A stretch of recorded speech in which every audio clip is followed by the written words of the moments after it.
अस्सलाम वालेकुम। मोहम्मद सिद्दीक मिठवर वाला कलाम वाक़ई ख़ूब चयो आहे। फ़क़ीर लफ़्ज़ आजिज़ी रूहानियत ऐं बेनियाज़ीअ जे इक़्तिदार जी तर्जुमानी आहे।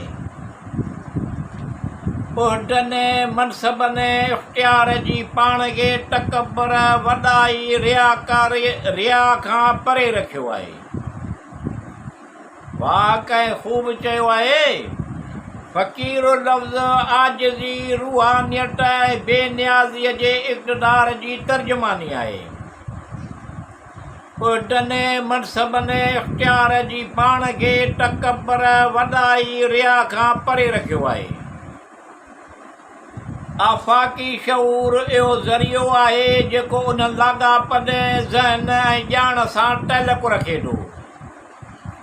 आफ़ाक़ी शऊर इहो ज़रियो आहे जेको उन लाॻापनि ज़हन ऐं ॼाण सां तइल्लुक़ रखे थो। सादनि लफ़्ज़नि में शऊर पाण पंहिंजे माहौल जी आगाहीअ खे चइबो आहे। वाक़ई ख़ूब चयो आहे। फ़क़ीर लफ़्ज़ आजिज़ी रूहानियत ऐं बेनियाज़ीअ जे इक़्तिदार जी तर्जुमानी आहे।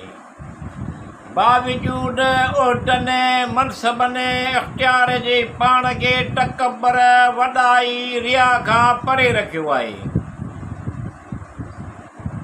फ़क़ीर जूं खोड़ सारियूं ॻाल्हियूं पाण तरफ़ ध्यानु छिकाईंदियूं आहिनि। हसीन मन खे ख़ूबसूरत लॻंदियूं आहिनि।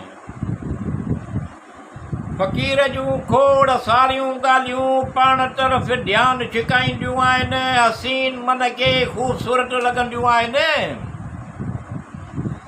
फ़िक्री फ़न वधीक फ़िक्र ध्यानु छिकाईंदड़ हूंदियूं आहिनि। जंहिं फ़िक्री ख़्याल खे तख़लुक़ जो रूप ॾींदड़ आहे। इहा ई ध्यानु लाइक़ु हूंदी आहे। वाक़ई ख़ूब चयो आहे।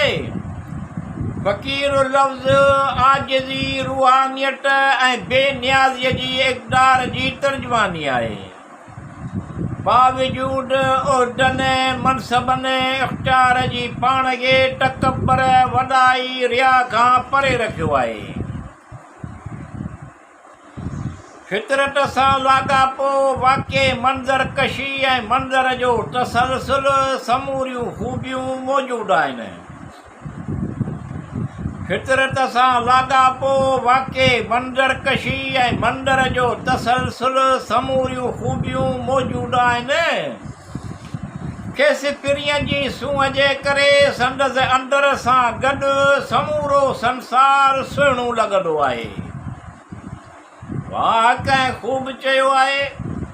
फ़क़ीर लफ़्ज़ आजिज़ी रूहानियत ऐं बेनियाज़ीअ जे इक़्तिदार जी तर्जुमानी आहे। बावजूदु उहिदनि मनसबनि इख़्तियार जी पाण खे तकबर वॾाई रिया खां परे रखियो आहे। हिक तरीक़े वारा फ़क़ीर सभ में साईं,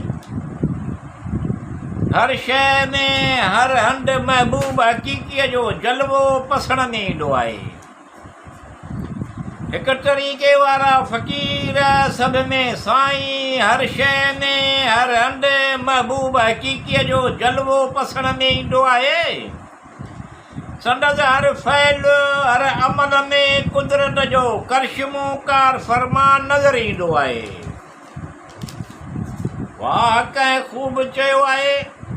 फ़क़ीर लफ़्ज़ आजिज़ी रूहानियत ऐं बेनियाज़ीअ जे इक़्तिदार जी तर्जुमानी आहे।